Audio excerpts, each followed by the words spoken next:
Football at 4 is powered by the Inside the Birds podcast. It's brought to you by Bet365. Whatever the sport, whatever the moment, it's never ordinary at Bet365. We are 2 days away from the NFL draft. Andrew DiCecco from InsideTheBirds.com and the Inside the Birds podcast. He's got tons of content up for you right now at InsideTheBirds.com, and we got a lot of mailbag questions that have been coming in, draft questions throughout the show for Andrew DiCecco. We'll get to those in just a moment here, but before we do, let's welcome Andrew DiCecco into today's edition of Football at 4 here on the Sports Bash. Welcome back, Andrew. What's up, buddy? Mike, I am doing great. I hope you and your listeners are as well. It is finally draft week, and we're just a couple of days away. I can't wait. Yes, draft week is finally here. We'll get mailbag questions. We got a lot of questions from our listeners for you today. But first, I want to get your thoughts. Cam Jurgens gets that huge deal to remain here in Philadelphia, and it's one of those deals where he probably could have waited, probably could have got more money, but like Jordan Mailata a couple of years ago, the Eagles went to one of their own, signed him early, and they end up getting him back here at a manageable number for both him and then, obviously it works out well for Jurgens here. So what did you think of them going to get Jurgens yesterday? Well, it was expected at some point this offseason. That's been the reason, a big reason behind the offseason of maintenance for the Philadelphia Eagles as they continue to let a lot of their own free agents walk and sign these low-cost, one-year prove-it deal contracts. It's all to keep the nucleus that they currently have in place and allow their young nucleus to grow and develop. And so Howie Roseman's building a team for sustained success. And Cam Jurgens is a big part of that.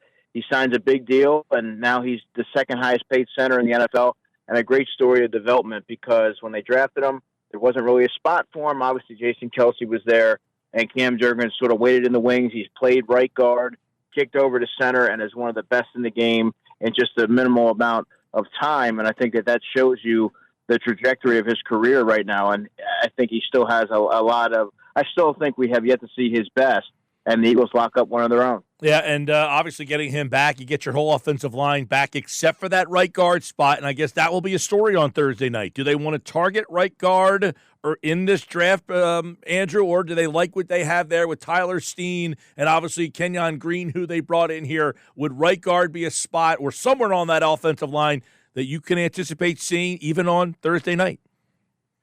Yeah, I've been pretty consistent with this, and I know that you and I have talked about it, but I think that Tyler Steen did a nice job when pressed into service last year. Obviously, there were a number of penalties that he'd like to have back, but being inserted midway through a game and being able to make the offensive line in a way that you're not missing a beat, I think that's a testament to Tyler Steen's preparation in practice because he wasn't playing a lot and really just being engaged on the sideline. You see the athleticism when he's in there. I think one of his best games was against the Saints when Fred Johnson was actually in that game as well. But I think that they're fine there. You don't necessarily have to have 5 all-stars there, especially when you have other positions of need. So I think you can get by with a Tyler Steen. I think he can be a serviceable starter. And when you're playing between a Cam Jurgens and a Lane Johnson, you can kind of mask that position a little bit. All right, over at InsideTheBirds.com, you just wrote about your cornerback big board. Our first question from the listeners today is about corner, wanting to know if you would put that as a top priority for the Eagles after what happened with Darius Slay. I would put it among the top priorities. I don't know if that would be top of the list, but they certainly need to address it. I'm not sure where you land on Keely Ringo, but for me, that's a player that I saw in OTAs. He looked great. In training camp, he was trading spots with Isaiah Rodgers with the first team opposite Slay, and eventually Quinyon Mitchell, of course, beat out both of them. But he wasn't able to stave off Isaiah Rodgers, and later in camp, he really showed a tendency to be a little bit grabby and a little bit stiff in the hips there. So he's a young player. He's entering his third season. We'll have to wait and see. He'll be competing with Adoree Jackson. I don't know that either one moved the needle. They certainly don't for me. And I think that it would serve the Eagles well to add another piece to that group to continue to fill out the depth chart. And I think seeing how Quinyon Mitchell and Cooper DeJean fared, and they completely aced the test last year as rookies, I have to think that maybe the Eagles will be infatuated and try to go back to the well and add another young corner maybe on day 2. Okay, this is Brian in Washington Township says, could the Eagles draft a linebacker early, or do they have enough confidence in Nakobe Dean coming back and Jeremiah Trotter if he's not ready? Yeah, great question. They have a lot of confidence into Kobe. Now, it just becomes whether or not his timeline is going to align with the regular season. If he's going to miss a large part of it, or be ready for the beginning. If you ask the Kobe, he said he'll be ready for week 1. But that's a gruesome injury, and it's going to take some time. But the Eagles are very light there. They do like Jeremiah Trotter. They're happy with his progress behind the scenes. Smart player. He needs to develop his play strength. He's a little bit smaller. So if you're expecting him to take on the lion's share of snaps, he's going to have to add some weight and strength to his frame. The linebacker situation in the draft is not overly compelling. It's not something that you can find an impact player on day 3 in this particular class. So if the Eagles were to draft a linebacker early, I mean, Jahad Campbell is going to be in the first round. I think that's going to take the Eagles out of that. I don't foresee them taking a linebacker in the first round. Carson Schlesinger from UCLA is a late first, high second round type of player. And then they have a guy named Demetrius Knight from South Carolina. He's going to be 20. He is 25 years old. So that, to me, would take him off my board, despite how good he's played. So, yeah, I mean, it's not great. I think Kobe King from Penn State might be a nice day 3 option for them. Teddy Buchanan from Cal as well, but neither of which are going to be players that I view as starting. Andrew DiCecco, football at 4. Here's a one from Steve in Williamstown. Says, Andrew, I love your work at Inside the Birds. Is this the time that they should look to get another wide receiver to pair with Brown and Smith, or are you okay with Dotson, Marshall, or one of the guys drafted last year? What? The home? We got a bad connection there. Let's pause it for a second, try to get him back on a better line and see, because that's a good question. Stephen Williamstown, legit number 3 receiver. Where do they have Dotson, Terrace Marshall, who they just signed? So let's get that. We didn't hear your answer there, Andrew, if you want to take that one and start that one back. Yeah, I was going to say, hey, Steve, I appreciate the kind words. And Williamstown, New Jersey, that is the hometown of Boston College edge rusher Donovan Ezaraku, of course. And, yeah, I do think the Eagles could stand to add a wide receiver, but that's a little bit further down the line based on the other needs that they have at D tackle, linebacker, safety, corner, edge rusher. But, yeah, they do need a receiver. I think that you can add another young piece to grow and develop with the nucleus that they have. I like Ty Felton from Maryland, who can go 3rd round, possibly 4th round. He's gotten a lot of interest from the Washington Commanders, but that's a player that I really like. I got to see him up close. It's hard for me to see them going receiver in the 1st round, like a Emeka Egbuka from Ohio State or a Luther Burden perhaps from Missouri. I just don't see it. But I think day 3, certainly that would be in the cards. They don't have a lot there behind Johnny Wilson and Nia Smith, and neither of which should be assured roster spots. Bill in North Wildwood has a good question for you, Andrew. Is this draft about loading up for 2025, or is this more big picture down the road? I like this thought of, hey, do they need some of these guys to step in and play right away, or are these guys that they can draft and develop? Yeah, it's a combination of both. If you ask Howie Roseman, the Eagles, they're always looking with everything that they do has the future in mind. It's never for the here and now. But if you look at the roster, and depending on how you feel about some of those one-year prove-it deals, they need to come out of this draft with a handful of starting players because they don't have enough starters. But let's say if there's an offensive tackle on the board, perhaps that they really like, they're going to draft them, and that would be for the future. Everything that they do is they're trying to project how they're going to fare in the future and looking at some of the upcoming contracts and things like that. But all that being said, in the first couple rounds, I think the Eagles need to come out of it with a couple of starters because, Sidney Brown's unproven at safety. I'm not sure how he fits in Vic Fangio's defense, the way that he plays. Keely Ringo, there's some questions there. Defensive tackle might have the most questions of all because there's a big unknown whether or not Jordan Davis and Moro Ojomo can step up and fulfill the big role that Milton Williams fielded as well. So, yeah, I think it's a combination of both. But to answer it the way that he posed it, it's for the future.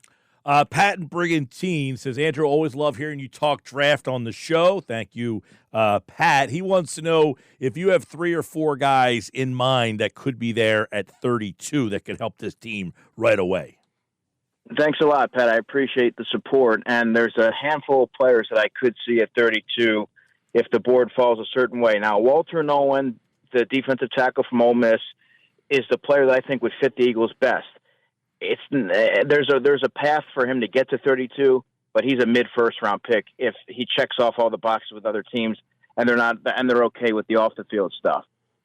I think Donovan Ezaraku from Boston College would be a really good player to find at 32, the edge rusher who had 16.5 sacks last year. So those are two right there. They really like Nick Scorton from Texas A&M. I view him personally, Pat, as more of a high second round pick than I do at 32. He's a top 45 player on my board, top 48 as I was putting it together. And I would also say, I'll give you an offensive tackle, Josh Connerly from Oregon. He's a top 36 player on my board and very athletic. He can step up and be the right tackle of the future. Might even be able to play guard in a pinch there as well. So those are four guys. All right, a couple more. Rich in Summers Point says, Andrew, are you reading into any of their top 30 visits at all? Well, I think you have to, but you also have to take into account what they look for from an athletic standpoint. Sometimes it has to do with pedigree. Like if you go back and you look at some of the past years, Jalen Carter's visited on the 30 visit. Jordan Davis has as well. Keely Ringo, Johnny Wilson, Anais Smith. So there's a number of players that sort of match what the Eagles look for from an athletic testing standpoint and also a position of need. So, yeah, I mean, there's a defensive tackle by the name of TJ Sanders that I think would really fit. He's going to be a player that would be perfect for the Eagles at 64. That's kind of right where he slots. Maxwell Hairston, the corner, I really like him as well. But if the Eagles want him, they're going to have to trade up for him a little bit. And they brought in a Penn State safety. I think his name was Jaden Reed. I think that's who they brought in. So that's another guy that's going to be a day 3 guy. Justin Wally, a day 3 guy. But I could see Justin Wally, the corner from Minnesota, who, in my opinion, is one of the best nickel corners in this class, ending up in Philadelphia because, let's not forget, they did lose Avonte Maddox. So you have to kind of read between the lines and look at some of the athletic profiles and positions of need, and you might be able to sniff out a couple players that make some sense. 48 hours to the draft. Connor in Ocean City says, Andrew, do you envision them trading for a veteran player on draft night? And if so, what position would they bring in that veteran player? Great question. It would not be linebacker. I would imagine corner would make some sense. Safety, I don't see them trading for a safety. I think Justin Simmons, if they come out of the draft without a safety willing that's primed to challenge Sidney Brown for a spot corner, or maybe if you're looking for depth, maybe a wide receiver so that you don't have to burn a draft pick on one. That to me would be, and they already got a guard. Yeah, I would say corner would be the spot that I would look at. Okay, let's get one or two more here. This one is from Bill down in Dennis Township. He wants to know, with the amount of picks the Eagles have and 4/5, what kind of moves can you realistically think about making with all those mid-round picks? Yeah, great question. So you have two players, one in Dallas Goedert, who is going to be moved at some point, sooner than later. I imagine the Eagles are going to continue to try and move Bryce Huff. For me, when I look at Bryce Huff, he would be a perfect fit for the 49ers. Obviously, the familiarity there with Robert Saleh.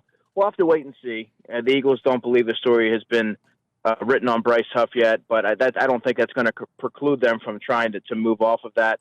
That being said, there is a lot of talent in the second and the third round, and I think if the Eagles want to move off, because there's a lot of talent at the top of that second round that really fit the bill for what the Eagles need in terms of corner, in terms of defensive end, defensive tackle, safety even, Xavier Watts from Notre Dame. So I think that they should use one of those fifths, a couple of those fifths, maybe even a player, and move up from 64 and try to secure some of that talent. All right. Before we get you out of here, do you have a favorite player in this draft? Is there somebody that you would say that guy's the right fit and the right spot? If they're at 32 and that person's there, that would be the right guy. Well, my favorite player in this draft is one of the Eagles can't get. That's Travis Hunter, one of my favorite players that I've scouted over the last 8 to 10 years. But I'll give you a realistic one that I have is a high second round talent, and that's Landon Jackson, the edge rusher from Arkansas. No one's talking about him. He's about 6'6", 265, super athletic, 6.5 sacks each of the past 2 years. I don't know. I mean, the Eagles, from the research that I've done and kind of asking around, they haven't shown a ton of interest, but that's not necessarily indicative of them being in on a player or not. But yes, I have a high second round grade. I think he's my top 40. I think he's the number 43 on my big board. It's funny you asked that because we had a question in one of the mailbags that we never got to a couple weeks ago that asked you about Landon Jackson, Jack Sawyer. If one of those guys are on the board in the second round, do you have a preference? Landon Jackson all day, but I don't view him as falling to 64, so that would be a player they would have to trade up to get, in my opinion, and he would fit the bill of what they look for. I think he's tailor-made for that Eagles defense, and he's super athletic and long, and he plays with a lot of power at the point of attack. I don't know why no one's talking about him that much, but that's one of the players that I want to give a little bit of love to. Good stuff. Great questions, everybody. Andrew DiCecco, draft night will be very busy. You got a lot going on. And, of course, right here for Football at 4 on the Sports Bash Live. Good stuff with all the mailbag stuff the last couple of weeks for Andrew. We appreciate everybody out there. All right, man, enjoy the draft. Well, I want to just say thanks to all the listeners who send in questions and follow along with my draft content. Much appreciated. All right, buddy. We'll catch up next week and get your thoughts on said draft class. Yeah, sounds good. Have a good one.